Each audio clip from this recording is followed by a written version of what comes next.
merci de nous rejoindre sur la bande FM à Londres. Donc, c'est un tout nouveau numéro qu'on vous propose.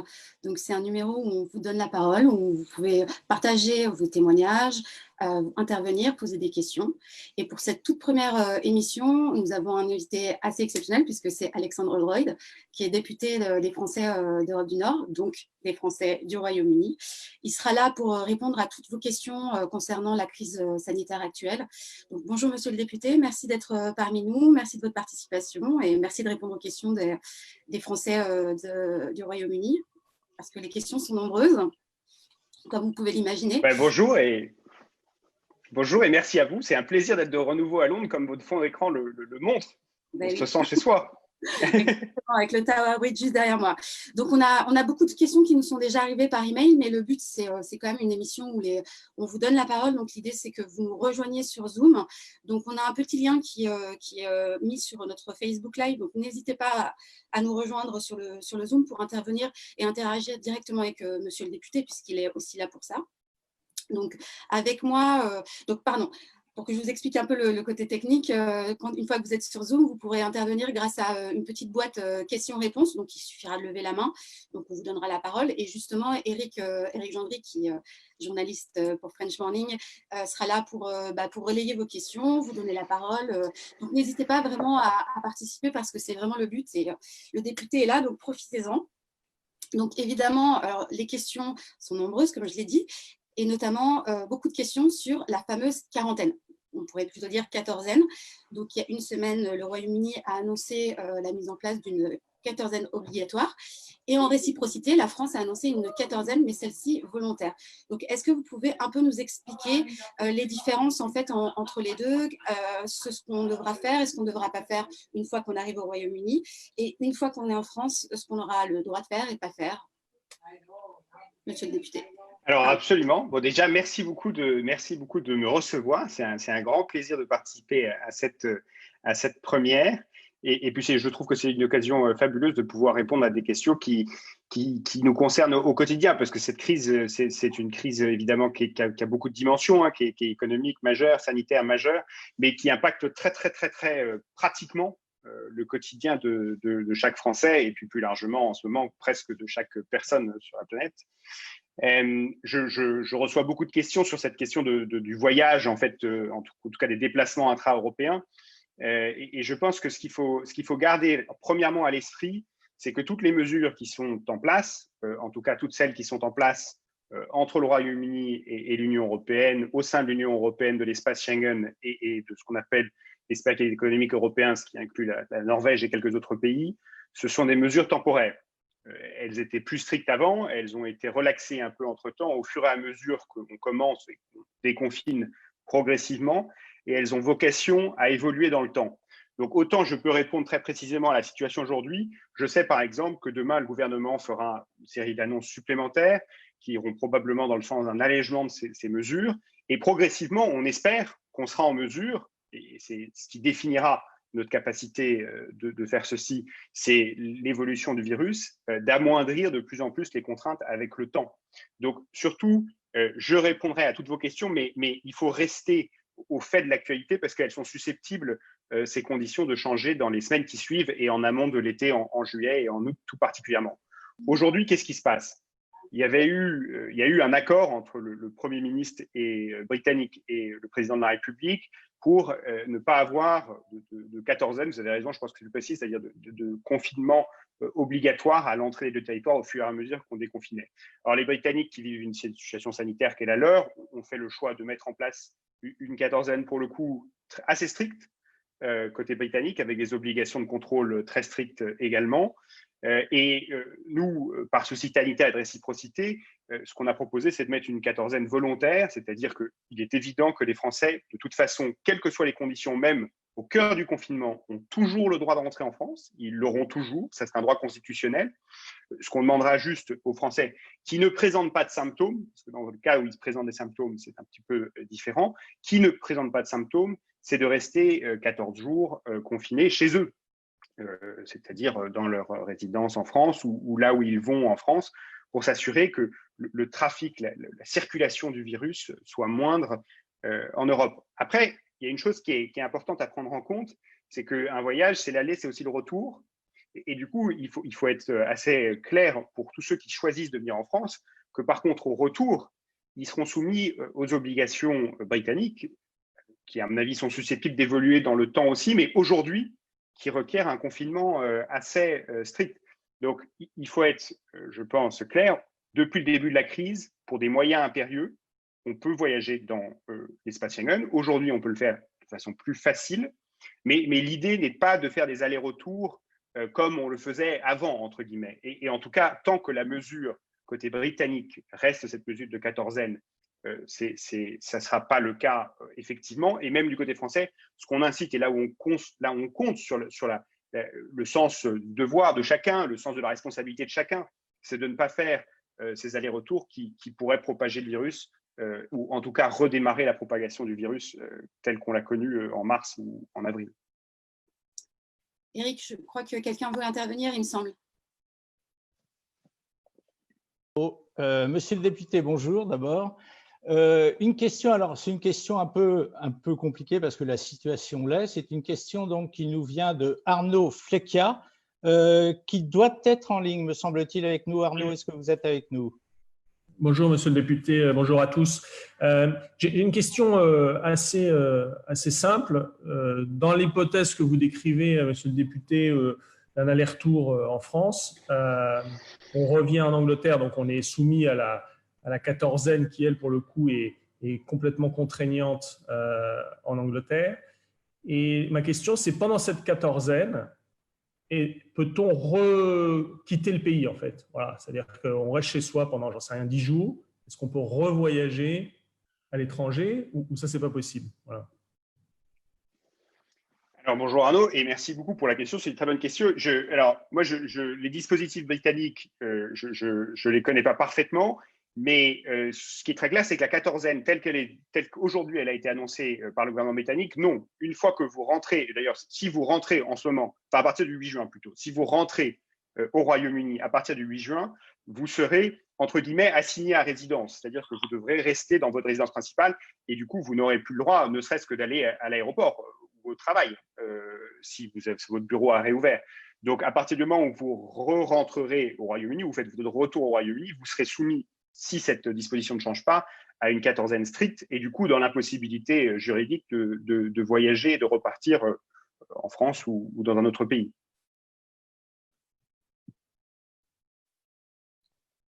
Vous avez une réponse à votre question? C'est clair, merci beaucoup, c'est clair.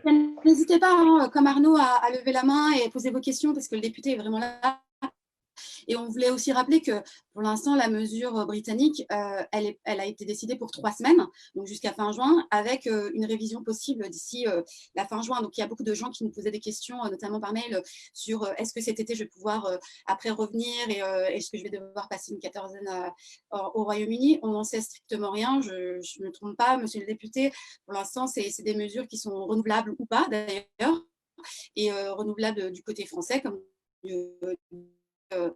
britannique. Donc, voilà. Donc, encore une fois, si vous avez une ou deux questions en rapport avec cette quatorzaine et s'il y a un petit point qui est technique, en sachant qu'évidemment, si vous partez maintenant, que vous rentrez avant le 8 juin, vous n'êtes pas soumis ni en France à la quatorzaine volontaire, ni à la quatorzaine obligatoire au Royaume-Uni.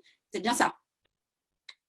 C'est absolument ça. Du coup, si vous partez avant le 8 juin, exactement, vous partez avant le 8 juin, pas de quatorzaine volontaire en France, et vous revenez avant le 8 juin, pas de quatorzaine obligatoire au Royaume-Uni. Après le 8 juin, quatorzaine volontaire en France, c'est-à-dire basée sur votre propre sens de la responsabilité contre quatorzaine obligatoire pour le coup lors de votre retour au Royaume-Uni. Et précisément, comme vous disiez, il est très important de prendre en compte que ces mesures, c'est pas qu'elles sont susceptibles, c'est qu'elles changeront certainement dans le courant du mois de juin pour le mois de juillet et le mois d'août. Donc, il faut se renseigner de façon régulière pour savoir comment elles évoluent. Et elles évolueront en fonction du contexte de circulation du virus. Donc, c'est malheureusement pas des choses qu'on peut prédire à l'avance. On est obligé de voir dans quelle dimension le virus évolue pour pouvoir ensuite, on l'espère, hein, c'est notre souhait le plus vif, réduire les contraintes qui sont imposées aujourd'hui à tout un chacun. Eric, je crois qu'il y a quelqu'un aussi qui veut intervenir, pardon. Ouais, il y a beaucoup de questions, hein, monsieur le député, sur ces histoires de va-et-vient, etc. Je pense, et on va le vérifier tout de suite, qu'on est en ligne avec Daniel Bourdet. Est-ce que vous nous entendez, Daniel? Je sens que vous n'êtes Oui. pas très loin, Daniel, mais on ne vous entend pas encore. Allez-y, monsieur le député vous écoute, posez votre question. Oui, je voulais savoir si cette quatorzaine volontaire, ça s'appliquerait aussi si je vais en France où j'ai un domicile secondaire. S'appliquerait aussi à mon mari qui, lui, n'est pas français mais britannique. Ou est-ce qu'il serait, ça serait non pas volontaire mais obligatoire pour lui? Ah, d'accord. Non, non, non, c'est une très bonne question. Alors, première question, qui n'est pas votre question, mais à laquelle je profite pour répondre, parce que je vois que dans le chat, quelqu'un a posé cette question qui rejoint un peu la vôtre.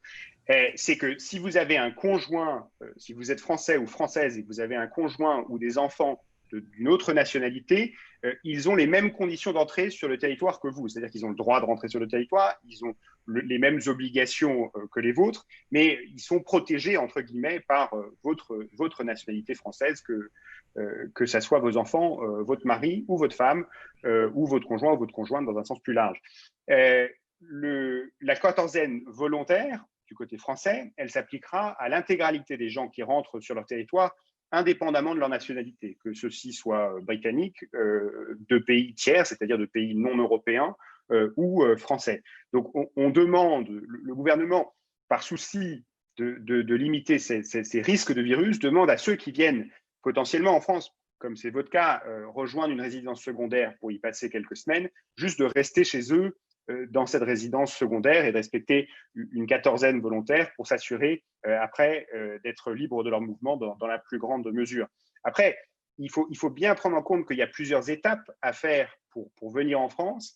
Il y a des formulaires à remplir. Il y en a notamment, grosso modo, 3. Il faut remplir un formulaire aujourd'hui pour traverser la frontière, un formulaire de déplacement international. Et ensuite, il faut remplir un formulaire qui vous permet de voyager en France au-delà de 100 km. Parce qu'aujourd'hui, en France, il y a toujours un confinement qui est différent de celui d'avant, qui est qu'on a limité le plus possible les déplacements en dessus de 100 km, au-dessus de 100 km. Et du coup, si vous entendez vous déplacer de plus de 100 km ou au-delà des frontières de votre département, vous devez remplir ce deuxième formulaire. Et là, une question signée Yolène Beck.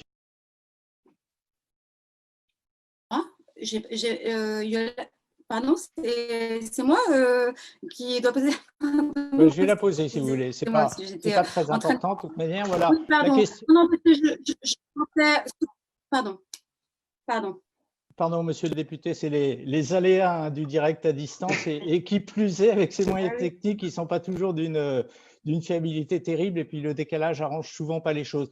Question très simple de Yolène Beck, donc, et dans l'autre sens, Angleterre vers la France et retour, mais en France pour une semaine. Je vous ai lu la question, c'est synthétique, mais on comprend. D'accord. Alors, il faut être clair que dans l'étape dans laquelle on est de la maladie en France, on essaye de décourager les gens de voyager. C'est le principe de cette quatorzaine volontaire pour des périodes très courtes. Vous avez le droit, si vous avez un motif impérieux, si vous allez vous occuper de quelqu'un de malade, si vous êtes un transfrontalier, c'est-à-dire quelqu'un qui travaille à mi-chemin entre le Royaume-Uni et la frontière, dont le métier est de traverser la frontière, entre guillemets, qui habite d'un côté et travaille de l'autre. Donc, il y a des dérogations. Mais vraiment, ce qui est encouragé, et c'est le principe de la quatorzaine volontaire, c'est de ne pas voyager pour faire des petits allers-retours. Et autant du côté français, cette quatorzaine sera volontaire, autant du côté britannique, elle ne sera pas. Donc, à votre retour, vous serez confiné en l'état des lieux, à partir du 8 juin, par les autorités britanniques dans votre domicile. Un petit point là qui nous est posé et une question qui nous est posée par un homme dont j'ai perdu le nom, on ne va pas se cacher, sur le nombre. Je vous ai perdu. Je pense que c'était par rapport au formulaire, il me semble. C'était ça, Eric, le nombre de formulaires à remplir? Ouais, voilà, c'était ça. Vous avez, il nous dit qu'on a parlé de 3 formulaires, mais qu'on n'en a cité véritablement que 2. Alors, D'accord. Alors, excusez-moi pour le manque de clarté. Donc, il y a 2 formulaires à remplir. Le formulaire pour traverser la frontière que vous trouvez en ligne, en anglais et en français d'ailleurs, sur le site du ministère de l'Intérieur. Le formulaire pour un déplacement supérieur à 100 km. Dans ces 2 formulaires, on vous demande la raison de votre déplacement. Et la recommandation qu'on fait, c'est d'ajouter à ces 2 formulaires éventuellement un document justificatif. Justificatif de résidence secondaire si vous allez, justificatif d'impératif d'impératif sanitaire, etc. Pour ça, vous assurer que si vous êtes contrôlé dans le cadre de votre déplacement, les raisons qui vous conduisent à vous déplacer soient étayées par un justificatif indépendant, entre guillemets, qui peut être un justificatif d'employeur, un justificatif de résidence, un justificatif d'un EHPAD, si vous allez visiter quelqu'un, par exemple, qui est très fragile et qui a besoin de soutien. Donc, pour toutes ces raisons, ce qu'on recommande, c'est d'ajouter des justificatifs pour accompagner les 2 formulaires, pour le coup. C'est donc 2 formulaires plus justificatifs. Ouais, merci, monsieur le député. C'est vrai que c'est des points extrêmement précis, mais c'est vrai que tous les auditeurs qui viennent Absolument. vers nous aujourd'hui ont besoin de renseignements extrêmement précis, et vous nous pardonnerez si on est obligé d'insister un petit peu par moment. Je vais donner la parole maintenant à Alan Dowell qui va vous poser sa question. À vrai dire, je ne sais pas du tout la question qu'il va vous poser, mais lui va vous la poser directement. Alan, vous nous entendez? Alan, si votre micro est ouvert. Alors, Alan Dowell apparemment n'est pas avec tout nous. cas, Vous êtes avec nous? Alan, visiblement, on n'entend pas, ou peut-être qu'il nous entend. Mais moi, je voulais juste rappeler aux gens qui nous suivaient sur le Facebook Live de ne pas hésiter, justement, comme Alan, qui va bientôt prendre la parole, j'imagine, de venir nous rejoindre sur Zoom pour poser vos questions et voilà, partager votre témoignage. Donc, Alan, vous êtes avec nous? Vous nous entendez? Non, on ne vous entend pas. Peut-être que… Je ne suis pas sûr que Alan soit avec nous. Alors, mine de rien, avec ces dernières questions, on a un petit peu glissé vers une autre thématique parce que globalement, et Léla va vous en dire peut-être plus que moi sur ce thème, c'est vrai que de toutes les questions qu'on a reçues ces derniers temps, eh bien, il y avait 4 grandes thématiques qui se détachaient. La première, c'était évidemment la quarantaine, la quatorzaine. La deuxième, c'était les déplacements entre la France et la Grande-Bretagne. On a déjà largement abordé ces détails. Et puis le troisième, c'était précisément sur les documents administratifs. Et par l'intermédiaire de cette dernière question, on est arrivé sur ce problème des documents administratifs sur lequel il y avait eu d'autres questions, hein, Léla, me semble-t-il, qui avaient été posées en amont, avant cette prise d'antenne, sur les déplacements administratifs. Hein. Oui, puis beaucoup sur les documents administratifs et notamment les gens qui s'inquiètent sur des documents qui sont périmés et qui s'inquiètent de ne pas pouvoir en fait se déplacer entre les 2 pays. Donc des passeports périmés, des cartes d'identité périmées, et on le sait, les services consulaires ont fermé depuis l'annonce du confinement ici au Royaume-Uni, ce qui est tout à fait normal. Pour l'instant, ce n'est pas encore prêt de rouvrir, en tout cas au public. Donc, les demandes urgentes seront traitées. Mais qu'est-ce que ça veut dire, les demandes urgentes? Est-ce que vous pouvez un peu nous éclairer là-dessus? Et voilà, si on a une carte périmée, un passeport périmé, est-ce qu'on peut voyager? Voilà, si vous pouvez un peu nous dresser les choses par rapport à ces documents. Oui, alors c'est une excellente question, et puisque c'est une question qui reflète, si vous voulez, une réalité qui va bien au-delà des documents d'identité, puisque en fait, comme le pays a été confiné pendant 1 mois et demi, beaucoup de structures juridiques, si vous pensez aux cours de justice, enfin, beaucoup d'administrations ont accumulé un délai de retard malgré un travail vraiment considérable. Et là, moi, je pense qu'il faut saluer nos consulats à l'étranger, parce qu'on a un réseau, on a la chance d'avoir un réseau en France universel de consulats à l'étranger. C'est une particularité de notre pays, et ils ont fait véritablement un travail remarquable pour rapatrier près de 180 000 Français qui étaient à l'étranger, et pour essayer, dans la meilleure des mesures, de remplir leurs fonctions dans des conditions très difficiles, évidemment, peut parler en présence au consulat et ainsi de suite. Donc vraiment, ils ont fait un travail remarquable. Après, il est indéniable que pendant les semaines et les mois qui suivent, il va avoir un lag de temps, un délai de temps plus grand pour obtenir et faire des démarches administratives qui sont, entre guillemets, non urgentes. La question des passeports et des titres d'identité qui permettent de voyager, elle est particulièrement importante. Et je pense qu'il faut différencier deux cas de figure. Il y a un premier cas de figure où la demande de carte d'identité ou de passeport est faite dans l'optique de rentrer en France.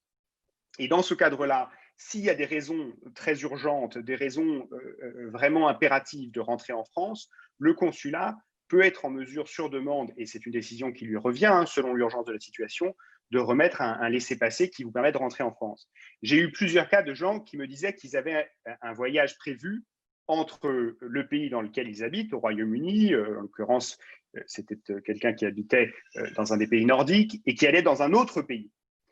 Là, la question est beaucoup plus compliquée parce que qu'est-ce qui se passe avec un passeport? C'est que tous les pays reconnaissent un passeport. Aucun consulat ne peut donner à quelqu'un un titre de séjour et garantir qu'il va être reçu comme valable à une frontière, disons, en Inde ou aux États-Unis ou au Pérou. Malheureusement, ça, c'est impossible. On avait déjà eu l'exemple, même avec le soutien de l'État, quand nous avons décidé dans le mandat précédent, il a été décidé d'étendre la carte nationale d'identité de 10 ans, la validité de la carte nationale d'identité de 10 ans. Et ça marche en France, mais la réalité, c'est que si vous allez à une frontière, il y a des chances que certains des gardes frontières vous disent « Ah ben non, votre carte est périmée », et vous pourrez leur répéter que la France a choisi d'étendre cette carte de validité, mais ils la refuseront. Donc, pour des cas exceptionnels, il y a une capacité d'assurer le retour en France, stricto sensu, c'est-à-dire le retour d'un ressortissant dans son pays.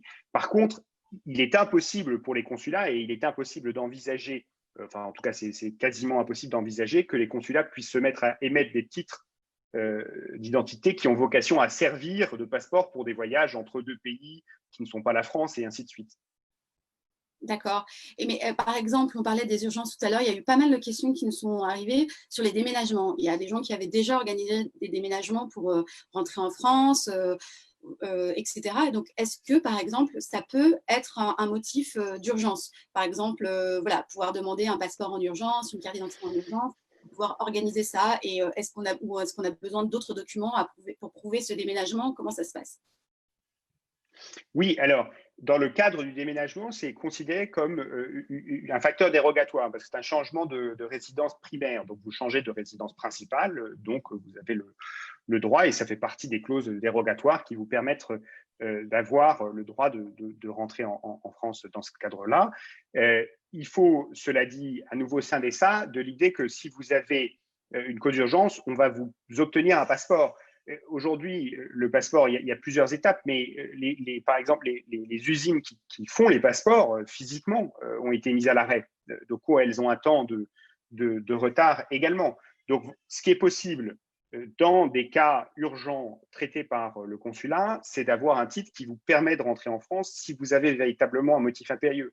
Par contre, je pense que la capacité si vous voulez, de répondre à toutes les demandes de renouvellement de passeport de façon immédiate, ça, elle n'aura pas lieu aujourd'hui ou demain. Donc, il est clair que là, il va y avoir une difficulté qui est le reflet d'une difficulté nationale de toutes les administrations et de tous les processus qui, évidemment, ont vécu un temps d'arrêt pendant un mois et demi, 2 mois. Ok, avant de donner la parole à Eric et à Florent, Eric va introduire Florent. Je vous rappelle de vraiment venir poser vos questions, surtout si vous avez vraiment des questions autour de ce thème des documents administratifs. Si vous avez des questions sur les visas, c'est le moment de les poser aux députés. Donc, Eric, à toi de poser la question de Florent ou d'introduire Florent. Oui, on va poser la question de Florent après, mais auparavant, je voudrais rebondir sur quelques mots qui ont été prononcés par Léla et par vous, monsieur le député, ces dernières minutes, et des mots dont, à mon avis, il n'est pas inutile de préciser le sens exact. Le mot « urgence » dont on a parlé juste avant, on a abordé également, ces derniers temps, on a beaucoup entendu le mot « impérieux ». C'est important de mettre exactement des précisions sur qu'est-ce qui est impérieux, qu'est-ce qui est une urgence. Souvent, les gens ne savent pas exactement ce que regroupent ces mots-là. Vous avez parfaitement raison. C'est pour ça qu'il y a dans ces formulaires qu'il faut remplir une liste assez précise de raisons potentielles pour justifier un déplacement. On parlait d'un déménagement avant, c'est surtout des déplacements à vocation à s'occuper de gens fragiles. C'est ces déplacements-là aujourd'hui qui sont autorisés. Et c'est impérieux, ça veut dire qu'il y a un besoin impératif que vous voyagez. Et ces formulaires expliquent assez clairement ce que ça doit être. Après, je suis parfaitement d'accord avec vous que, par exemple, un motif familial impérieux, ça peut répondre à plusieurs questions dans l'esprit de chacun. Je pense que c'est nécessaire de garder cette largeur parce qu'il ne faut pas essayer de conditionner tout et de faire une liste exhaustive de toutes les raisons possibles et imaginables parce que c'est tout simplement impossible. Donc, je pense que la réalité, c'est que moi, je suis un grand croyant dans la responsabilité de chacun. Je pense que chacun d'entre nous peut porter son propre jugement si ce motif de déplacement correspond, par exemple, à un besoin impératif d'aider quelqu'un.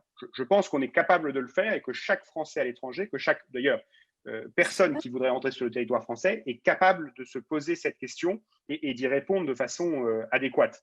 Et je préfère faire confiance aux gens et à nos concitoyens pour qu'eux-mêmes ils apportent ces réponses dans un cadre qui est prédéfini, que de dire on va essayer de faire une liste exhaustive de toutes les situations possibles et imaginables et entendables qui consisterait à un motif impérieux, parce que sinon vous avez une liste qui n'en finit plus pour un pays de 80 millions de personnes. Donc il y a autant de situations que d'individus. Donc je pense qu'on laisse beaucoup de responsabilités aux personnes et aux individus. Au regard du formulaire, vous pouvez répondre à cette question. Et c'est un peu dans la même logique, si vous voulez, que la logique a été appliquée pendant la période de confinement en France. Et la période de confinement en France, on n'avait pas le droit de sortir de chez nous, à part selon certains critères. Et ces critères étaient pareils, sujet à interprétation. Aller faire des courses essentielles, ça peut vouloir dire beaucoup de choses selon les personnes. Mais dans l'ensemble, moi, ce que je constate, c'est que les Français ont été très disciplinés et ont pris ça avec la responsabilité qui incombait et ont choisi de faire leurs courses, par exemple, des vraies courses une fois plutôt que d'aller chaque jour acheter un petit aliment, etc. Donc, je pense qu'il y a véritablement un sens de la responsabilité de chacun de se poser la question de est-ce que ma situation correspond à ce cadre qu'on me demande. Alors, Florent Triou est avec nous en attente depuis un petit moment. Florent, je vais vous demander de patienter quelques secondes parce qu'on a une question qui va directement revenir sur cet aspect de choses impérieuses ou de choses urgentes. Et cette question, eh bien, c'est Anne Journoux qui va nous la poser. Et il s'agit en l'occurrence de la santé d'un de ses proches. Anne Journoux, vous êtes à l'antenne. Oui, alors je ne sais pas si vous m'entendez. Mais, très bien, oui. Très bien. Ouais, ok, bien. Alors voilà, moi, mon père a 82 ans. Alors, c'est pas quelqu'un qui est… il n'est pas très bien en ce moment. On ne peut pas dire qu'il y a forcément une raison médicale à ce que j'y aille, mais il y a des jours où il ne se lève pas. Il y a des jours où il ne se rase pas. Et ce n'est pas du tout comme lui. Ce n'est pas du tout habituel. Une partie de ma famille est sur Paris. Moi, je suis à Bristol. Il se trouve que, bon, j'ai été, je ne sais pas comment ça se dit en français, furloughed. Jusqu'au mois de septembre, je suis libre. Donc, je peux y aller maintenant, bientôt, mi-juin, je prends ma fille. Alors, elle a tout ce qu'il lui faut, parce que ma fille a 17 ans, elle a encore des cours à faire jusqu'au mois d'août. Mais j'ai besoin de savoir comment je peux traverser cette frontière, parce qu'on m'a dit, et ça, c'est 2 personnes au consulat, parce que j'ai téléphoné au mois de… Ils m'ont dit que les gens, on ne peut plus passer la frontière comme ça, même si on a tous les formulaires dont vous parliez, il faudrait encore des justificatifs. Mais alors, quels justificatifs? Parce que je veux pas non plus, parce que à chaque fois qu'on va se promener, comme vous dites, enfin, se déplacer, pardon, pour aller jusqu'à Douvres, on va déjà prendre un risque. Ensuite, s'il faut qu'on revienne à Bristol, ça fait 7 heures de route pour rien du tout. Donc, quand on arrive là-bas, c'est vrai qu'on veut vraiment pouvoir passer. On veut pas prendre des risques d'un côté, puis encore en reprendre encore de ce côté-là, pour ensuite réessayer une semaine plus tard. C'est ça le problème assez pratique qui se pose pour beaucoup d'entre nous, je crois. De vouloir aller aider quelqu'un qui a besoin, on pense qu'il a besoin d'aide.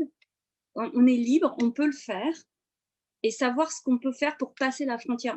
Et je dois dire aussi une chose, je voulais juste dire aussi une chose, je suis française et pour moi, ne pas pouvoir retourner chez moi, je trouve ça particulièrement angoissant parce que je vis à Bristol, mais encore pour 1 an et pour moi, ici, c'est pas chez moi.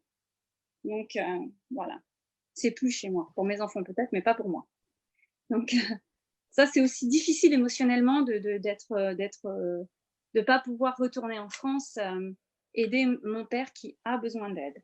Psychologiquement parlant, c'est certain. Pour le reste, ça a l'air encore d'aller à peu près, mais c'est pas.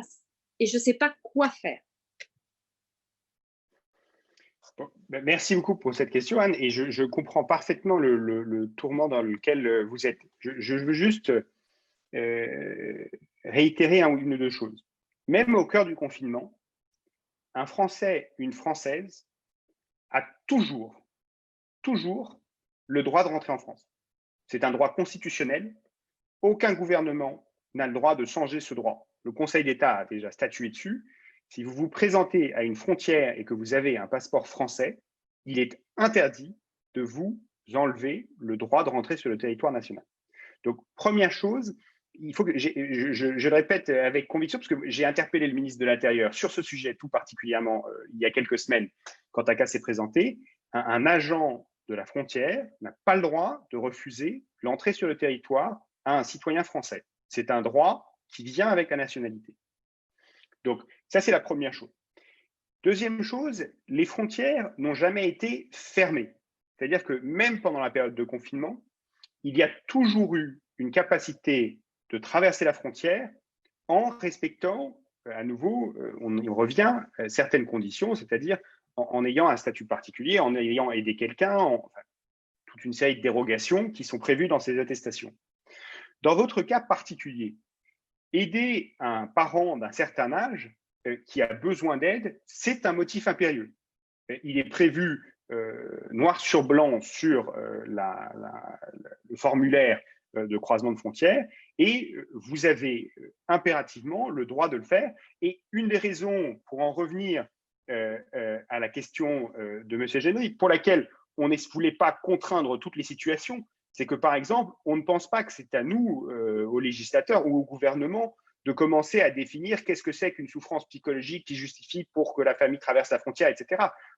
On veut surtout pas aller dans ce chemin-là qui voudrait qu'on encadre absolument chaque situation en disant bah, s'il se lève 6 heures par jour, ça va, s'il se lève 7 heures par jour, ça va. Enfin, c'est impensable. Donc, si votre père se porte mal psychologiquement ou sanitairement, vous avez le droit d'aller l'aider. Et il y a une case sur ce justificatif très claire qui dit aider un parent en soins. Alors, je n'ai plus la formulation exacte, mais grosso modo.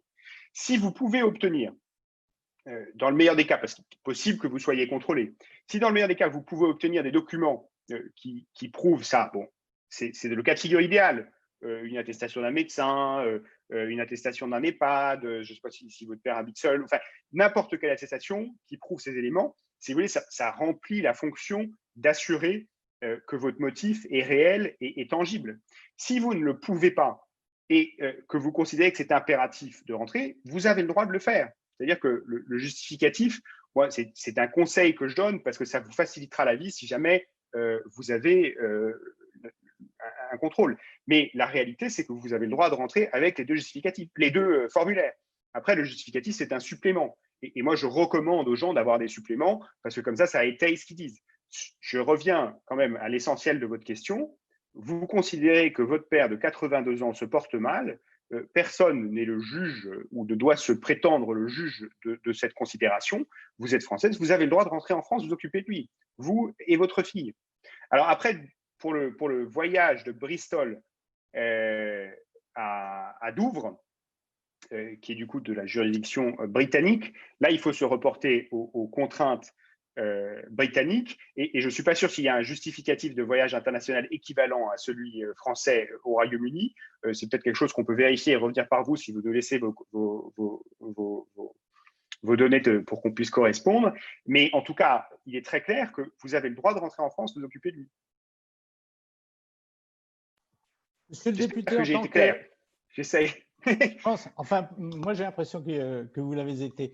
Monsieur le député, en tant que député, vous avez l'habitude de la contestation, hein, elle fait partie de la vie de tous les jours. Je vous propose qu'on fasse rentrer une petite contestation gentille dans cette bande FM. Hein. Vous ne nous en voudrez pas, cette petite contestation gentille, encore une fois, elle va nous venir de la bouche de Florent Triou, qui est en principe avec nous. Florent, vous êtes avec nous?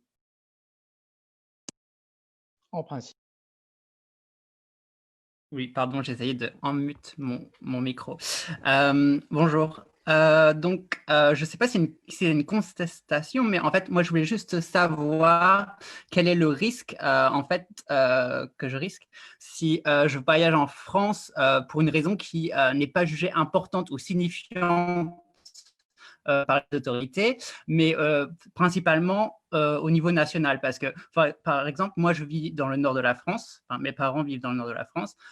Si je dois voyager là-bas, il faut que je passe par Paris obligatoirement avec l'Eurostar et ensuite prendre un train national pour entrer dans le nord de la France. Donc là, il y a deux différentes choses, donc les deux formulaires. Mais donc, je voulais savoir si, une fois que je suis arrivé enfin en France, quels sont les risques une fois que je voyage nationalement et que ma raison n'est pas jugée comme importante ou signifiante.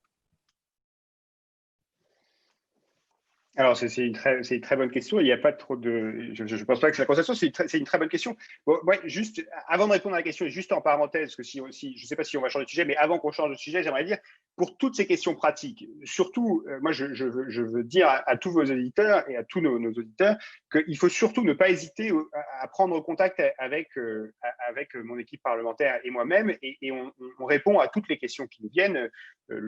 L'adresse email est très facile à trouver sur le site de l'Assemblée nationale, alexandre.holroyd@assemblée-nationale.fr. Surtout, n'hésitez jamais, on est là pour ça, très clairement. Sur la question de Florent, je pense qu'il faut être très clair. On a confiné dans une mesure que objectivement, nos pays et nos démocraties n'ont jamais connu, parce qu'on fait face à un virus qui entraîne des dizaines de milliers de morts dans notre pays. Aujourd'hui, on déconfine progressivement au fur et à mesure qu'on a des données qui nous prouvent que la circulation du virus a baissé de façon dramatique grâce au confinement. Et on sait que plus il y a un brassage de la population, des grands événements, des déplacements communs, etc., plus il y a un risque que cette circulation réaugmente. Donc, quand on est dans cette période dans laquelle on est maintenant, c'est-à-dire véritablement au jour aujourd'hui, on est en période de déconfinement, il faut être très clair, ce n'est pas un retour à la normale. La raison pour laquelle on a besoin de ces attestations, etc., c'est parce qu'on considère qu'il faut une justification pour faire ces déplacements qui entraînent un risque d'augmentation de propagation du virus. Donc, il y a deux solutions. Si votre question, c'est j'aimerais me déplacer et je n'ai pas un motif qui rentre dans les cases, c'est-à-dire que j'ai pas un motif qui me paraît particulièrement impérieux, et je ne parle pas de moi, mais je parle de vous, parce que à nouveau, je reviens à mon concept de responsabilité, c'est aujourd'hui interdit. C'est pour ça que ces dérogations sont mises en place, c'est pour ça que ces formulaires sont mis en place.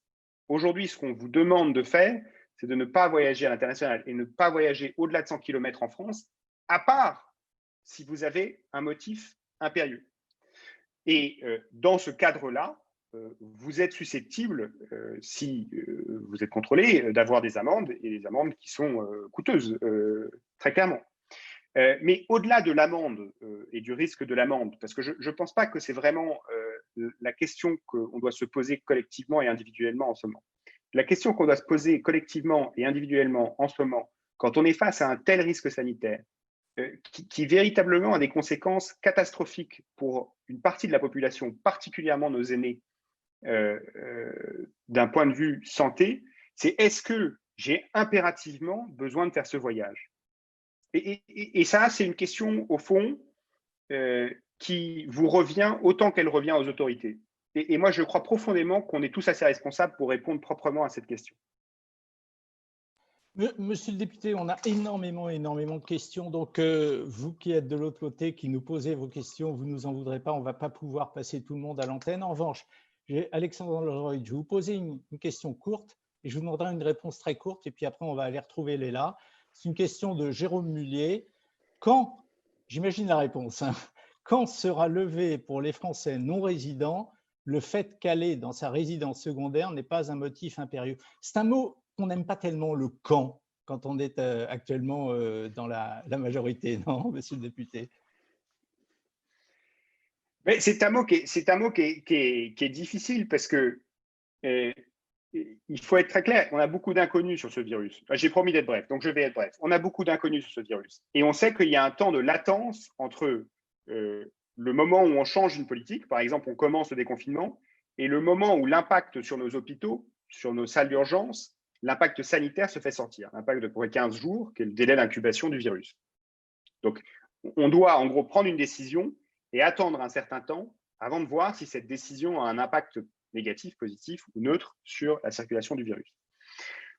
Moi, je peux vous dire qu'il y aura des annonces qui seront faites sous peu, je dirais même sous très peu, je pense demain ou dans les jours qui suivent, par le Premier ministre, qui porteront sur la période qui suit, qui est la période estivale, et qui potentiellement se poseront cette question. Mais je vous avoue que je ne peux pas vous dire si cette mesure-là particulière sera dedans. Ce que je peux vous assurer, c'est que la volonté la plus chère que l'on a en ce moment, que ce soit le gouvernement, la majorité ou d'ailleurs toutes les oppositions, c'est de faire en sorte qu'on peut lever le plus rapidement possible ces contraintes, surtout ça. Aujourd'hui, un Français qui habite Paris n'a pas le droit d'aller dans sa résidence secondaire au-delà des 100 km de Paris. Donc, ce n'est pas une question de Français de l'étranger ou de Français. Aujourd'hui, on veut lever ces contraintes le plus possible, mais on veut le faire dans une manière qui garantit la santé et de préserver la situation sanitaire de notre pays. Et c'est pour ça qu'on est contraint de le faire graduellement. Et je vous assure du fond du cœur qu'on partage pleinement les frustrations de chacun. On en est tout à fait conscient, on les vit tous, hein, députés, pas députés, on est confinés, etc. Donc, on les vit tous dans la même difficulté. Mais il y a vraiment un impératif sanitaire. Et après, je pense, vu qu'aujourd'hui, je ne veux pas parler là, mais on est un petit peu optimiste sur les données de santé qui restent, qu'on va progressivement réussir à déconfiner et du coup à alléger ces contraintes, dont la contrainte d'aller dans sa résidence secondaire. Merci, monsieur le député. Je sais qu'il y a beaucoup de questions sur tous ces thèmes-là, mais on en a encore deux importants à aborder. Donc, j'imagine que ça va vraiment vous intéresser, vous qui êtes de l'autre côté de l'ordinateur, notamment les aides sociales pour les Français donc, du Royaume-Uni. Parce que ce n'est pas parce qu'on habite au Royaume-Uni que, voilà, aujourd'hui, on peut se retrouver dans une situation très délicate. Donc, on a quand même pas mal de questions là-dessus. Donc, je vous invite, vous qui nous regardez sur Facebook, à nous rejoindre sur Zoom pour éventuellement partager votre témoignage sur peut-être des difficultés que vous avez pu rencontrer à cause de la crise sanitaire ou si vous avez une question pour le député. Donc, c'est vrai qu'il y a eu pas mal de questions sur les bourses, notamment les bourses scolaires, les aides sur les bourses scolaires, parce qu'il y a des gens qui ont perdu leur job à cause de cette crise. Donc, savoir un petit peu quelles sont les aides qui sont proposées par la France pour les Français du Royaume-Uni qui ne pourraient pas payer l'année scolaire de leurs enfants. Alors, c'est une très bonne question et une question compliquée. Ce que le gouvernement et ce que la majorité a fait, c'est il y a 2 semaines, on a annoncé un plan d'aide pour les Français de l'étranger qui, grosso modo, accumule sous des formats différents 220 millions d'euros d'aide destinés aux Français de l'étranger. C'est, à ma connaissance, le plus grand package d'aide que n'importe quel pays oriente vers ses concitoyens à l'étranger. Donc, je pense qu'on doit s'en satisfaire. C'est quelque chose pour lequel moi j'ai beaucoup milité. Et ce paquet d'aide, il est scindé en plusieurs parties. Il y a une partie qui est de nature à aider le fonctionnement des établissements scolaires à l'étranger et des établissements culturels français à l'étranger. Donc les écoles, les petites écoles, le réseau Flamme, quel que soit leur statut. une partie importante, 100 millions de trésorerie ajoutée. Il y a une partie qui vient ajouter à l'aide sociale que distribue que distribue la partie qui s'occupe du social du consulat, donc le conseiller social au consulat, pour aider des cas particuliers et accès de Français. Et il y a une partie aussi pour les bourses, donc il y a 50 millions d'euros supplémentaires qui vont être ajoutés aux bourses scolaires pour couvrir et pour aider ces Français dans la difficulté dans l'année qui suit. Ce projet et ce groupe d'aide, on va y revenir en juillet pour essayer de voir où en sont les choses et aviser en fonction. Donc, je pense qu'on a véritablement, c'est véritablement là le symbole vraiment d'une majorité d'un gouvernement qui essaye vraiment le plus possible de soutenir les Français de l'étranger. Après, il faut comprendre que la situation des Français de l'étranger diverge selon le pays dans lequel ils habitent. Parce qu'il y a des pays où il y a des aides sociales très développées, puis il y a des pays où il n'y en a pas du tout, et ainsi de suite.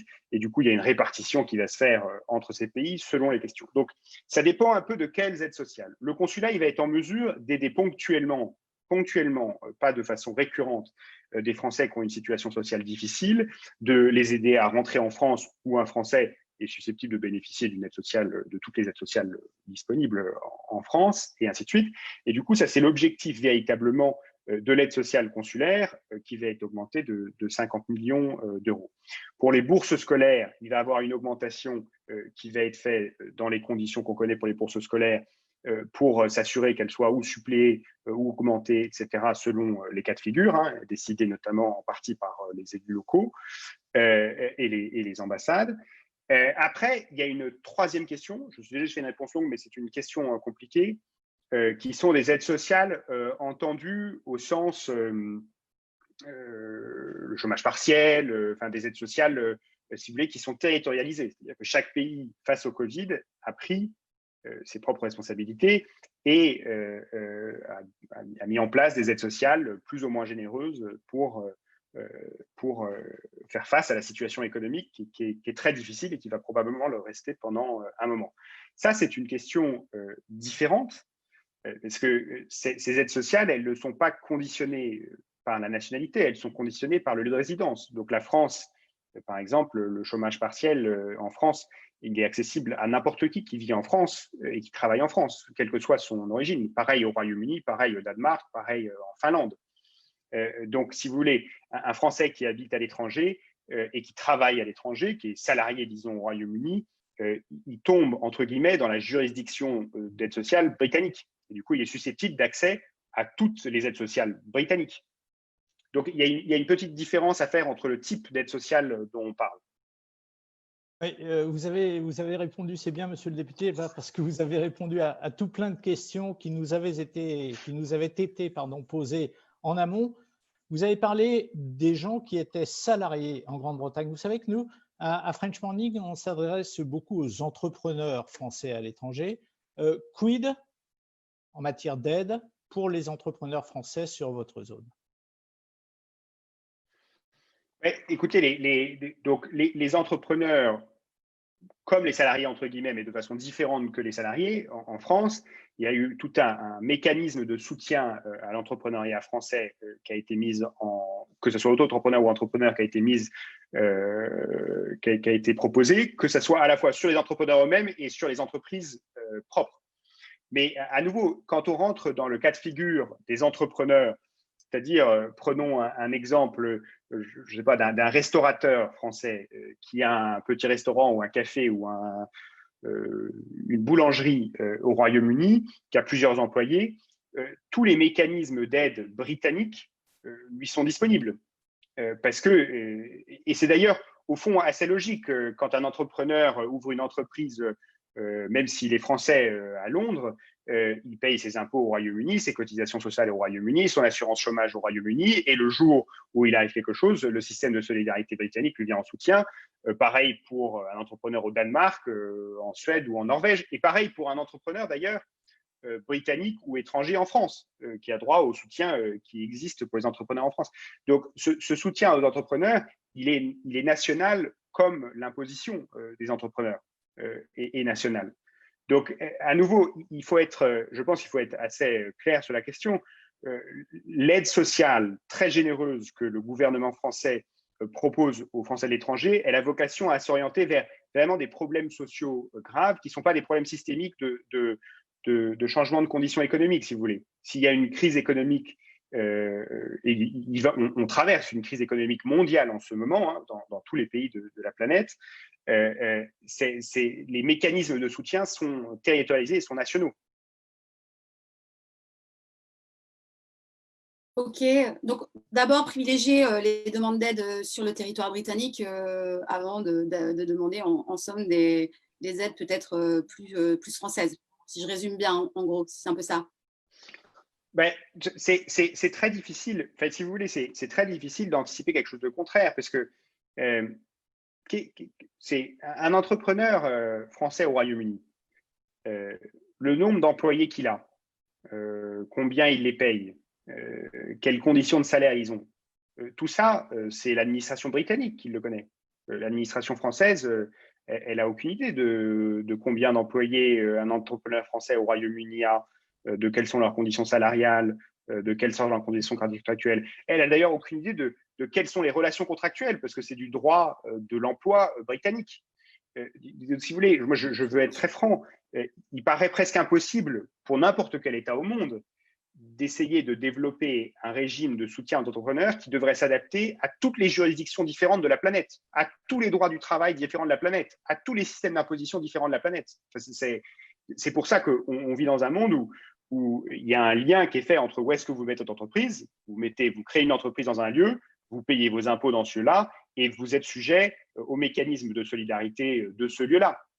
Ce lien est plutôt logique. Donc aujourd'hui, l'aide sociale qui va être débloquée pour aider les Français de l'étranger, elle a vocation à aider des individus qui se retrouvent dans une situation très difficile où des institutions françaises comme les écoles ou les alliances françaises qui se retrouvent dans la grande difficulté de par des raisons qui leur échappent, entre guillemets. Ok. Donc, on va passer à la dernière partie parce que le temps s'écoule très rapidement. Ce sera sur la partie sur le Brexit, bien évidemment.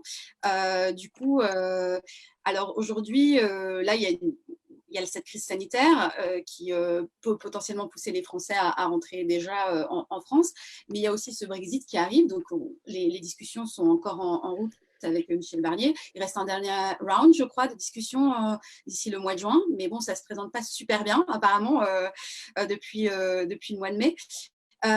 En gros, est-ce que la France sera prête à accueillir les Français demain du Royaume-Uni qui rentreraient en France avec potentiellement cette vague-là, avec une crise économique qui nous prend peut-être sous le nez, et peut-être des Français auront envie effectivement de rentrer en France vu ces trois contextes cumulés. Alors, la réponse très concise, c'est oui. Et la réponse un peu plus longue, je vais la faire. Juste un point sur la situation. Donc aujourd'hui, il y a eu un accord qui a été trouvé entre l'Union européenne et le Royaume-Uni sur le retrait du Royaume-Uni de l'Union européenne. Et donc cet accord, il couvre un élément fondamental qui pour moi a été un élément dans lequel je me suis battu pendant les premières années de mon mandat d'arrache-pied, qui est le droit des citoyens. Donc il faut se féliciter aujourd'hui que si je me reprojette en 2016, toutes les inconnues qui pesaient sur les citoyens, il y en a toujours qui existent, hein, mais un grand nombre d'entre elles sont résolues par cet accord de retrait et protègent le droit des citoyens français qui habitent au Royaume-Uni. Et ça, c'est essentiel de le rappeler. En France, au-delà de ça, on a mis en place un certain nombre de mesures. Et d'ailleurs, on évoquait ce sujet la semaine dernière dans l'Assemblée nationale parce qu'on a examiné un texte qui a vocation à préparer l'issue du Brexit si jamais il n'y avait pas d'accord, ou en tout cas à donner au gouvernement le pouvoir de le faire. Et moi, j'ai insisté beaucoup pour qu'on préserve le droit des citoyens britanniques en France tels qu'ils le sont, par mesure de réciprocité, qu'on demande aux Britanniques la même chose. Et c'est un amendement qui a été adopté la semaine dernière, parce que c'est quelque chose à laquelle je suis très attaché. Je pense que les citoyens des deux côtés de la frontière ne doivent pas devenir des instruments de négociation dans ce cadre qui leur échappe. Donc, les droits, dans leur majorité, sont préservés tels quels. Il y a des questions qui se posent sur le settled status, on va peut-être y revenir. Je suis ravi d'essayer d'y répondre. Et quand il y a des cas particuliers qui ne respectent pas la loi britannique, je suis toujours là pour réagir aux côtés de ceux qui se trouvent floués. La deuxième question, c'est les négociations en cours, qui ont vocation à définir un cadre de la relation future du Royaume-Uni. Alors, on a décidé pendant une période d'1 an, grosso modo, de dire tout reste pareil. Grosso modo, c'est ce qu'on appelle la période de transition qui finit à la fin de l'année. Et les Britanniques ont le choix, ils ont l'option de demander une autre année et une année supplémentaire. Moi, je ne vous cache pas mon opinion personnelle qu'il ne nous reste pas assez de temps et en plus, compte tenu des circonstances, pour véritablement arriver à un accord qui couvrirait tous les sujets. Et je pense qu'il serait sage d'avoir plus de temps pour avoir cette discussion. Mais c'est une décision qui revient aux Britanniques et visiblement, j'ai le sentiment que le gouvernement britannique n'a pas l'air très enthousiaste à l'idée de demander plus de temps. C'est une décision qui leur est souveraine. À mon sens, c'est une décision un peu curieuse. Dans cette période de transition, on est au cœur des négociations aujourd'hui. Elles sont très difficiles. Elles sont très difficiles d'autant plus qu'elles sont très, très complexes. Et elles sont très difficiles d'autant plus qu'en plus de la complexité d'un délai de temps contraint, s'ajoute maintenant une crise économique et sanitaire majeure comme on n'en connaît pas depuis la Deuxième Guerre mondiale. Donc, ça me paraît loin d'être optimal comme situation pour poursuivre cette négociation. Cela dit, la France est tout à fait prête à avoir les bras ouverts quand les Français éventuellement décident de rentrer. Moi, je veux dire, je dis pas ça la joie dans le cœur. C'est vraiment pas l'objectif de la chose. Moi, j'ai vécu une grosse partie de ma vie à Londres, j'y ai grandi, j'ai développé tous les liens qu'on peut avoir avec une ville, avec un peuple, etc., quand on y habite. Ça me rend très triste de voir cette évolution des choses. Et j'espère que demain, que ça soit pour des raisons juridiques ou économiques ou autres, les Français au Royaume-Uni se sentiront toujours aussi bien qu'ils se sentaient en 2015 et que les Britanniques en France se sentiront toujours aussi bien qu'ils se sentaient en 2015. Et je fais tout ce qui est en mon pouvoir pour m'assurer que ça soit le cas. Cela dit, il est évident qu'il y a des décisions qui reviennent aux Britanniques et qui conditionnent cette atmosphère. Et les Français qui choisiraient de rentrer en France seront accueillis à bras ouverts comme il se doit.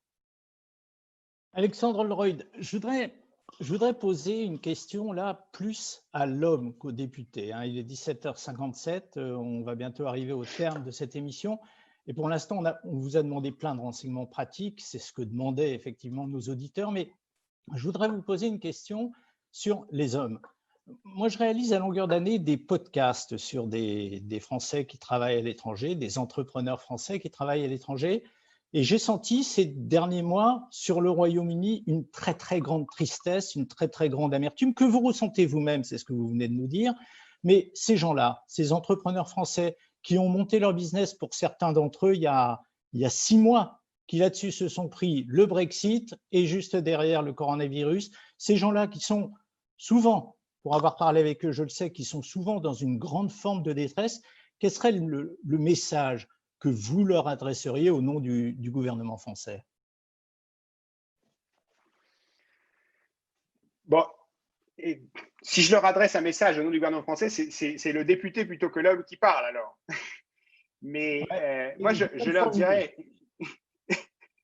je dirais 2 choses. La première, c'est que moi, je ne l'ai jamais caché, je suis amené à travailler beaucoup sur le Brexit pour essayer justement de préserver le plus possible les droits et de préserver le plus possible les liens entre nos 2 pays. Je m'investis énormément parce que je pense que c'est dans les moments de crise et de tension qu'il faut faire le plus d'efforts pour tisser des liens. Et donc, toutes les associations franco-britanniques, culturelles, les échanges scolaires, les échanges, les programmes de Young Leaders, etc., j'essaye de tous les soutenir parce que je pense qu'on vit à un moment charnière de notre époque et que c'est justement dans ce moment-là, dans ces moments de difficulté, que se construisent les relations les plus solides entre les peuples et que ces relations, elles se construisent plus par les individus, ces entrepreneurs qui ouvrent une petite entreprise, qui ouvrent un petit restaurant, qui ouvrent un café, qui travaillent dans un pays, qui vivent dans une communauté et ainsi de suite, que par les dirigeants ou les grandes relations internationales.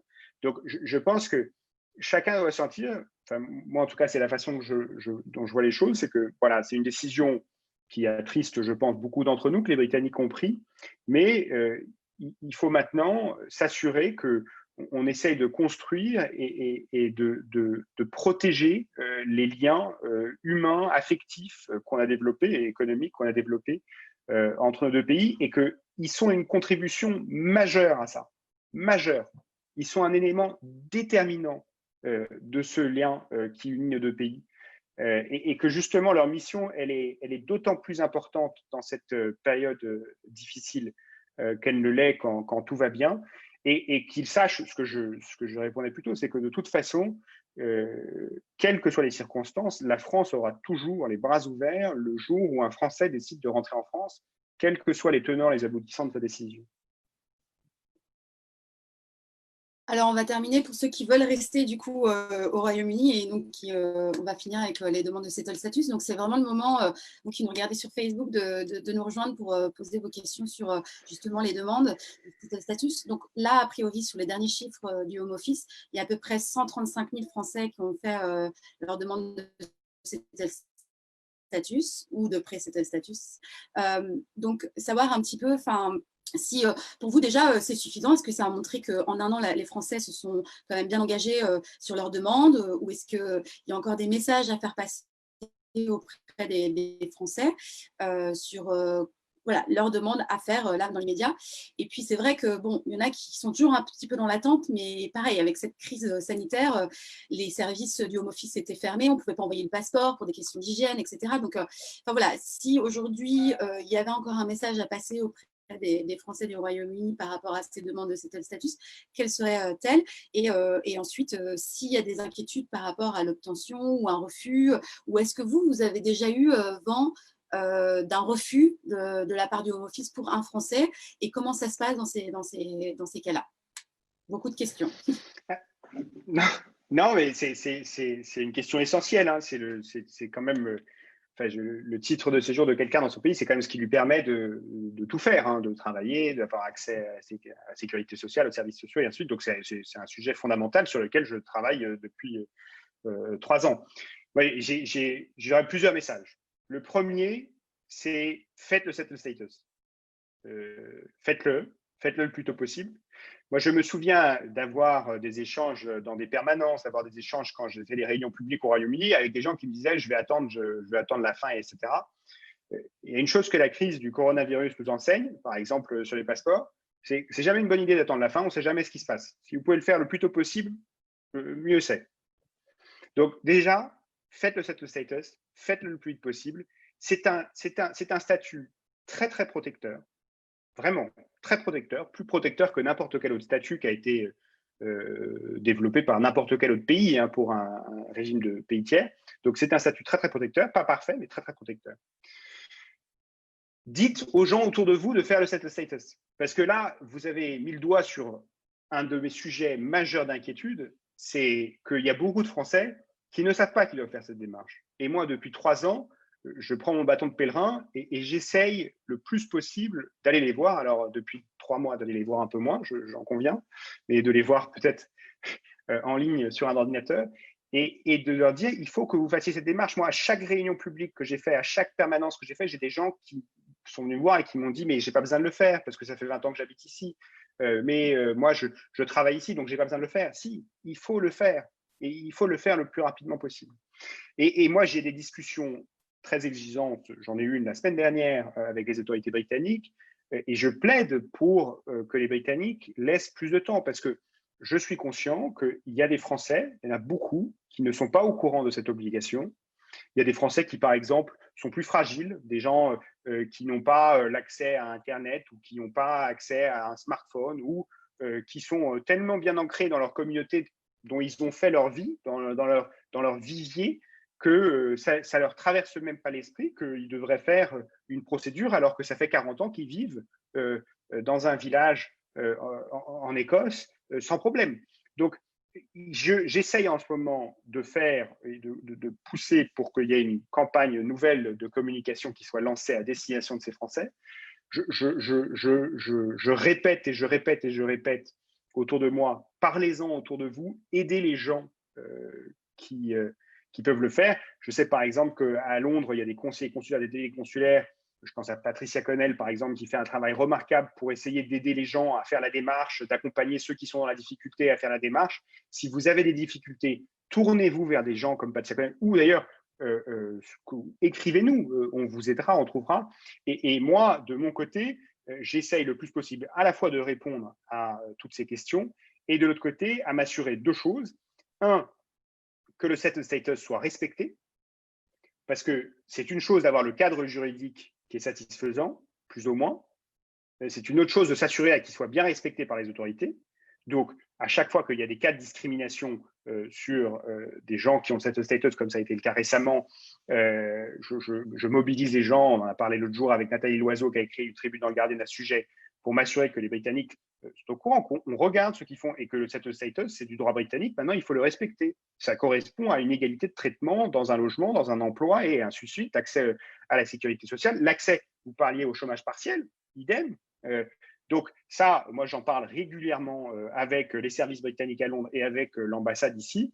Et je leur dis, on a besoin de signaux, je leur dis très franchement, on a besoin de signaux que le gouvernement britannique prend ce problème au sérieux. Et puis, deuxième chose, d'essayer de retarder l'échéance, parce qu'il est très clair aujourd'hui que selon la trajectoire du settled status, tous les Français et plus largement tous les Européens ne l'auront pas complété à temps. Donc, mes trois messages, c'est moi, je continue à m'assurer que le settled status est respecté, ou en tout cas à faire tout pour. Je continue à pousser les autorités britanniques à faire en sorte que des délais de temps soient accordés. Mais vraiment, chacun, là, c'est vraiment, vous savez, chacun est une brique dans ce mur. C'est au fond, la personne qui n'est pas connectée sur Internet, etc., c'est très difficile de lui faire passer un message si je n'ai pas un moyen de communiquer avec elle. Là, on a chacun un rôle, quand on rencontre un Français fragile, de lui dire « Est-ce que tu as fait le settled status ?» Parce que c'est obligatoire de le faire. Donc, juste pour rappel, le settled status et le pré-settled status, c'est tous les gens qui seraient arrivés avant le 31 décembre 2020, puisque c'est la fin de la période de transition. Mais on a jusqu'à juin 2021 pour en faire la demande. On est bien d'accord, jusqu'à présent? Absolument, jusqu'à présent. Oui. Et faites-le le plus vite possible. Attendez pas la dernière minute. Un petit mot juste là avant que vous concluiez. Vous l'avez donné tout à l'heure vous-même dans votre voix, monsieur le député. Votre adresse mail pour tous ceux qui voudraient poursuivre cette conversation en dehors de cette libre antenne. Donc l'adresse c'est alexandre.holroyd@assemblée-nationale.fr. Voilà. Merci d'avoir été avec nous. Je vous dis au revoir pour ma part et là je vous laisse conclure. Au revoir. Merci déjà, monsieur le député, d'avoir passé l'heure avec tous les Français, avec une partie des Français du Royaume-Uni qui nous ont posé toutes ces questions. Puis merci à vous toutes et tous d'avoir été là, d'avoir participé, d'avoir échangé. En tout cas, nous, c'était le premier numéro de la Bande FM à Londres, mais on reviendra la semaine prochaine. Et cette fois-ci, on parlera de l'après-confinement, donc comment aborder l'après-confinement, puisque bientôt, d'ici la fin de la semaine, Boris Johnson devrait annoncer des nouvelles mesures d'assouplissement du confinement au Royaume-Uni. Donc, d'ici là, portez-vous bien et merci encore de votre fidélité et merci de nous avoir suivis. Et merci encore, monsieur le député. Merci à vous. Portez-vous bien. Au revoir. Au revoir.